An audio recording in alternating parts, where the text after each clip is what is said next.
What's up, everybody? Gen X Dividend Investor here. Imagine waking up on a random Tuesday morning without the jarring sound of an alarm clock forcing you out of bed before you're ready. And then imagine feeling happy to wake up and hit your day rather than annoyed or stressed about heading into work. So instead of dealing with rush hour traffic and your annoying boss or Zoom calls or whatever, you can instead take your time getting to the gym for a solid workout, or maybe you decide to level up your dude in your favorite video game, or maybe you just sit back with a cup of coffee and call up your friend. And now imagine that as you're relaxing, you get a notification on your phone, just like I did today, March 10th. This notification was an email that told me how I had just received $2,616 of dividend payments from stocks I own. Specifically, it told me that today Chevron had paid me $64 in my IRA, and they paid me $591 in my taxable account. Then J&J paid me $301 in my IRA, $87 in the rollover retirement account, and $868 in my taxable account. Finally, ExxonMobil paid me $450 in my IRA and $253 in my taxable account. And if I log into my Fidelity brokerage, then it shows me the same info. I've covered up the last 4 digits of my accounts in red, but you can see all those Divvy payments that I just mentioned on this Fidelity page. Now, most of my dividend stocks pay me every quarter, though some tickers pay me every month. For multiple decades, I had flags on that would automatically reinvest my cash dividends to buy more shares of themselves, but once my passive dividend income was a bit more than my family's expenses, I turned off my reinvestment brokerage flags and started taking out the cash to pay bills. That's when I retired from the 9-to-5 grind and started doing whatever I wanted with my time. That's also when I configured my taxable Fidelity account to automatically push any dividends that go into it to transfer into my bank checking account. I manually take out my retirement dividends when they pay out, and since I'm below 59.5, I pay a 10% penalty tax for early withdrawal, though I never touch my retirement accounts until I actually was able to retire. I recommend learning the various nuances with dividends and taxation, because there are lots of ways to optimize things to maximize what you have to pay the tax man. Like many of my tickers let me defer paying any taxes on them for years, even in my taxable account. And it's possible for a married couple who only have qualified dividend income in taxable accounts to not pay any federal income tax on over $126,000 of divvies, assuming they don't have any other income.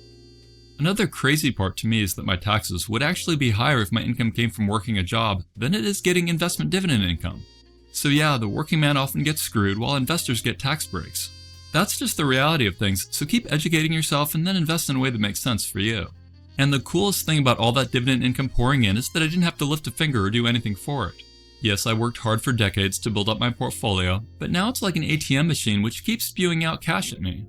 I didn't have to trade my time for money, I simply invested in good businesses which shared part of the profits with me, an owner. Anyway, beyond those dividends I got on Tuesday, my dividend spreadsheet shows me that on Thursday Microsoft will send me $340 of dividends, and on Friday my real estate ticker in Realty Income will pay me about $1,025. Realty Income pays me that grand every month, and it's my favorite way to own real estate without having to be a landlord. I mean, Realty Income owns over 15,000 commercial real estate properties, mostly in the US, but now also growing in Europe. Their customers include places you'd recognize like Chipotle, Lowe's, 7-Eleven, and are now pushing into casinos and other types of properties. Realty Income focuses on what's called net lease properties, where tenants pay rent along with some or most of the property's operating costs. That often includes things like maintenance, property taxes, and insurance. So large established companies sign long-term leases, while Realty Income owns the land and building, and the tenants usually handle those ongoing expenses themselves. And then I just keep getting paid monthly checks by Realty Income, and I don't take calls about leaking roofs or broken dryers or anything like that. I don't have to spend my time finding tenants to lease out my real estate. I just sit back and let the bright folks at Realty Income manage all that, and then every month they just send me cash.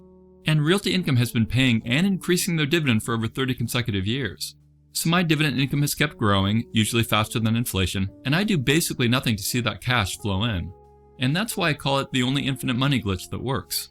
It's not some internet scam or whatever, it's just a known investment strategy that has worked for building wealth for patient investors for centuries. I mean, there's a reason why Rockefeller said, "Do you know the only thing that gives me pleasure? It's to see my dividends coming in." Now that's also kind of grim, but I think the main point is he loved seeing that dividend cash pouring in from his assets, and I honestly do as well. My portfolio is my attempt to start generational wealth for my kids and hopefully grandkids someday, as I want them to have something I never got. Of course, you need to know that dividends aren't guaranteed, and companies can still go out of business or stop paying dividends, but good businesses with solid track records and growth opportunities are often able to continue paying and growing their dividends. So if you invest carefully in a diversified portfolio of stocks, then you too can get the glitch working. I personally go with a basket of stocks along with some dividend ETFs, and that diversity helps me be confident that my income will keep flowing in and will probably also trend up, though sometimes it won't. Now, a lot of folks are looking to get rich quick, and that's not what dividends are all about.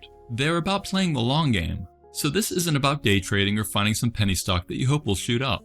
I mean, most scammy moneymakers rely on something called the greater fool theory, which is the desperate hope that you can buy a useless, hype-driven asset today and find someone even more foolish to buy it from you for a higher price tomorrow. But when the hype inevitably dies down and the glitch breaks, the music stops, the promoters disappear, and the average person like you or me are the ones often left holding an empty bag. And the reason those flashy strategies often fail is because they aren't grounded in any tangible economic reality. They're probably based on market timing, emotional volatility, and pure luck.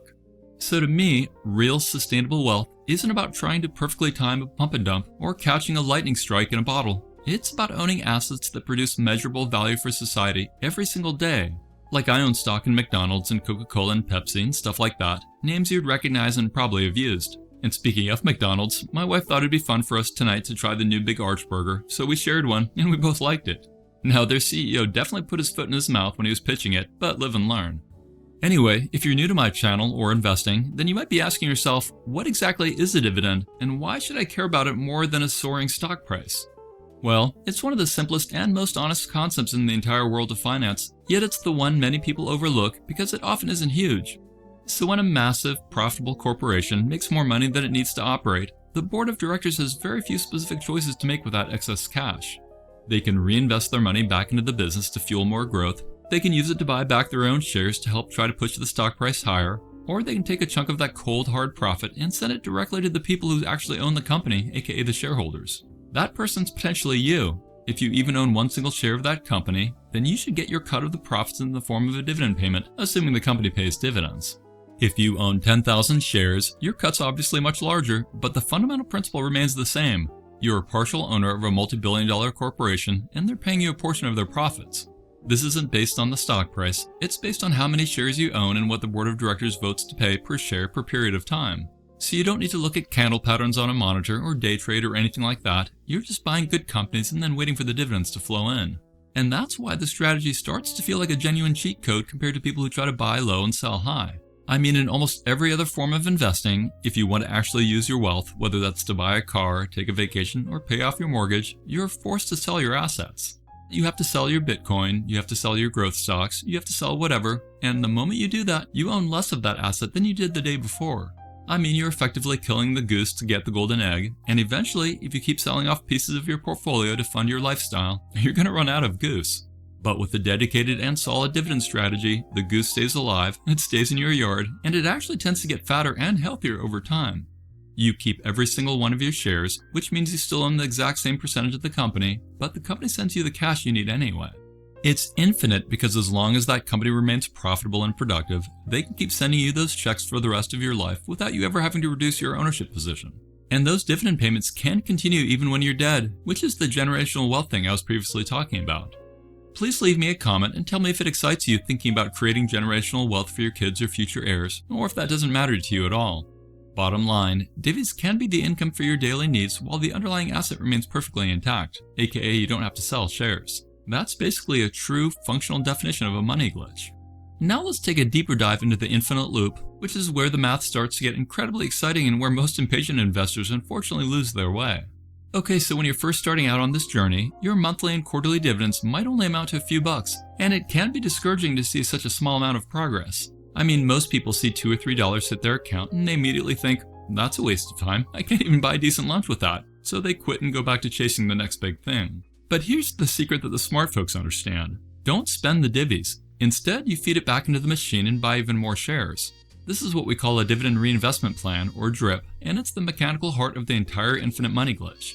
Like your shares pay you a dividend, that dividend immediately buys more shares, and then those brand new shares start paying you a dividend on their own, aka the compounding speeds up. The next dividend check you receive is probably slightly larger than the last one, which allows you to buy even more shares, creating a self-sustaining cycle where your money's literally working to hire more money soldiers to go out and bring back even more cash for you. Every single dollar you reinvest is kind of like a new soldier on the front lines, fighting for your financial freedom while you're sleeping, eating, or spending time with the people you love. Or maybe a better analogy is that it's like buying another goose, which lays more eggs, which become more geese, and your flock gets bigger and bigger over time. Sure, sometimes your flock might get hit with the bird flu, aka some geese or companies die out or whatever, but as long as you keep investing, then your flock will probably trend larger over time. and that's why they call it a dividend snowball. I mean, at the beginning, you're exhausted just trying to pack the snow together with your bare hands. The ball's small, it's heavy, and it feels like it's moving at a snail's pace. So like in year 1, you might only be getting $10 a month or quarter in dividends, and it feels like a lot of work for the price of a cheap sandwich. But you decide to keep pushing some of your spare cash into your investments, while also ensuring your drips are on. By year 5, you might be receiving $150 a month, which is finally enough to cover your internet and cell phone bills, and the strategy starts to feel like it's got some actual weight to it. By year 10, maybe you're making $1,200 a month in passive income, and suddenly the machine's paying your entire rent or whatever without you having to lift a finger. One true beauty of the snowball is that the larger it gets, the faster it picks up new snow, and eventually, the amount of dividends being added to the ball is significantly more than you could ever contribute from your own paycheck. That's the escape velocity of wealth, i.e. the exact moment where the machine becomes more powerful than the operator and your financial freedom becomes basically inevitable. And that could be a psychological shift for many people to make because we've been conditioned by the 24-hour news cycle and flashy apps to check our portfolios and look for green or red. We've kind of been trained to want the price to go up every single day, and we get a temporary shot of dopamine when the price rises, followed by a pit in our stomach when the market takes a dip.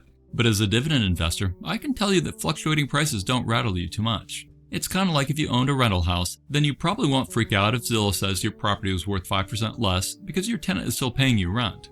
And that's a lot like how dividends are. Your stock is the house, and your dividend is your rental cash that should show up every month or quarter. It's a pretty amazing way to make your stocks productive, even in down markets. Like if the stock market crashes tomorrow and my portfolio value drops by 50%, my blue chip dividend income will probably remain the same and maybe even go up. In fact, dividend investors are often happy when markets crash because it allows them to grow their income stream faster. It's kind of like buying stuff when it's on sale. So instead of being annoyed that your stocks are down, you immediately have a silver lining as it enables you to grow your snowball faster. And that mindset shift is huge to keep people in the investing game and is something that I feel is very undervalued. We get to focus our attention more on cash flow, not price fluctuation, and we let traders stress over stock charts while we sit back and wait for the checks to keep flowing in. Plus, about 80% of the S&P 500 pays dividends, so I'm talking about some of the best companies in the world. Companies like Apple, Microsoft, J&J, Google, etc. And hey, most of the things in your house probably are from companies that pay dividends. Even when you turn on the lights, they come from a utility that probably pays dividends if you choose to invest in them. I own Southern Company and Duke Energy, two huge utility stocks that have paid healthy dividends for quite some time. Or maybe you have some snacks or soft drinks or laundry detergent in your house. You're basically putting money into the pockets of companies like Pepsi, Coca-Cola, or Procter & Gamble, which in turn flows into my pockets as dividend cash as I own all of them. Heck, every time you swipe a credit card for your daily transactions, a tiny fee goes to companies like Visa or MasterCard, both of which pay divvies. These aren't speculative tech startups that are burning through cash while trying to figure out a viable business model. They're the essential pillars of the global economy. I mean, they're massive established companies that provide products and services that people will probably continue to pay for, whether the economy is booming or in the middle of a deep recession. And when you own shares in these businesses, you're tapping into the most reliable cash registers in the entire world, and you're getting a tiny piece of every light switch flipped and every soda cracked open across the globe. The fact is, you can't build a sturdy house on a foundation of sand, and you certainly can't build a life-changing investment portfolio on a foundation of hype and social media trends. Your foundation should be built on strong companies that keep growing. Or even better, just go with a broad market ETF like VTI or VU, and I'm guessing that over the long run you'll do even better. Or maybe take a hybrid approach and put some money into VU and some into individual stocks. Don't knee-jerk into investing right away, just keep learning and then start once things start clicking with you. And if you do go the quality dividend route, then you too can be in a place where each year your stocks hike their dividends probably more than the average raises you got at work. Like each of my tickers has averaged hiking their dividends by more than 5% per year over the last few years, whereas my raises at work were often like 2 or 3%, and sometimes were 0%. That's exactly what a long-term dividend grower does for your life. It can protect your future purchasing power against the ravages of inflation without you ever having to lift a finger. So as you learn more about dividend investing, you'll learn to be careful about super high yield tickers, as everything comes with its own risks, and I found success around balance and growth, but you've got to do what makes sense to you. You'll learn about terms like payout ratios, which basically tells you how much of a company's earnings are actually being paid out to shareholders. That'll help you shy away from companies who can't afford to pay dividends. I like to find sustainable, growing companies that have healthy balance sheets and aren't a one-time flash in the pan that leaves you with a permanent loss of your hard-earned cash. Now, one common excuse I hear from people is that they don't have enough money to get started, but you don't need $100,000 to begin this journey. We're living in an era with financial tools that our parents and grandparents never could have dreamed of, and you can truly start building your dividend machine with as little as $5. I mean, almost every modern brokerage now allows for the purchase of fractional shares, which is a massive game changer for the average person. Like if a high quality stock costs $300 per share and you've only got $10 to spare this week, you can still buy 1/30 of that share and start your journey today. So keep learning and then start. Don't wait too long. I mean, the infinite money glitch requires one very specific ingredient that no amount of money can ever buy, and that ingredient's time. The sooner you decide to start, the sooner that snowball's going to hit the steep part of the hill where the real magic happens.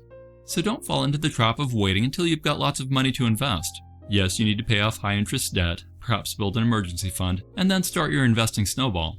And remember, this isn't going to happen quickly. It's a lot like working out. If you keep investing and keep working out, you are going to grow towards your goals. Whether that's strength, getting cut, growing your passive cash flow, whatever.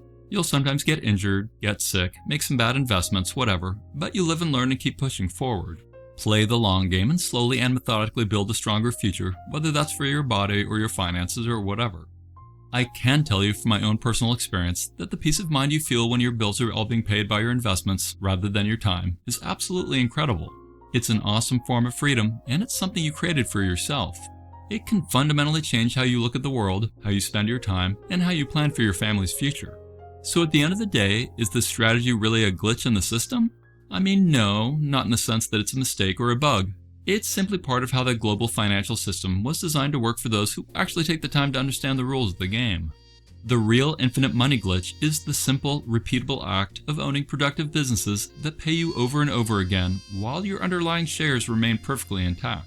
It's the process of turning your hard-earned cash into potentially permanent, lifelong employees that never take a vacation, never get sick, and never ask you for a raise.